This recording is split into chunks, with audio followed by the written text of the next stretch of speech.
ఇప్పుడు మనం కడియం ఏరియా లోపల ఎంటర్ అయింది అనేది కన్ఫర్మ్ చేశాము. అక్కడ ఉన్న నర్సరీస్ లోపల పగ్ మార్క్ కూడా మనకు కనిపిస్తుంది. నిన్న వర్షం వల్ల పగ్ మార్క్స్ మనకు పూర్తిగా దాని ట్రాక్ కనిపించలేదు కాబట్టి ఈరోజు మార్నింగ్ తెల్లవారుజాము నుంచి మొత్తం కూడా ట్రాక్ చేస్తున్నాము పగ్ మార్క్స్ని. అండ్ కొద్ది చోటు ఐడెంటిఫై చేశాము పగ్ మార్క్ రిపీటెడ్ మూవ్మెంట్ ఉన్నాయని. ఇది మనం కెమెరా ట్రాప్ చాలా చోట్ల ప్లేస్ చేశాము. 20 కెమెరా ట్రాప్స్ ఇప్పుడు దాకా ప్లేస్ చేశాము.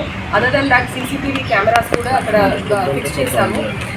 అండ్ నర్సరీస్ అసోసియేషన్తో మీటింగ్ అనేది నిన్న జరిగింది. వాళ్ళ కోఆపరేషన్, వాళ్ళ దగ్గర ఉన్న ఆల్రెడీ ఎస్టాబ్లిష్ CCTV కెమెరాస్ దాని ఫుటేజ్ కూడా మాతో షేర్ చేయమని ఇన్ఫర్మేషన్ గ్యాదరింగ్ కోసం ఒక కోఆర్డినేషన్ పెట్టుకున్నారు. అండ్ నర్సరీస్ ప్రతి నర్సరీలో ఉన్న స్టాఫ్ కూడా పగ్ మార్క్ అంటే ఎలా ఉంటుంది, ఈ లెపార్డ్కైనా సైజ్ ఆఫ్ పగ్ మార్క్ ఎంత అనే డిస్కషన్స్ జరిగింది. ఇప్పుడు వాళ్ళు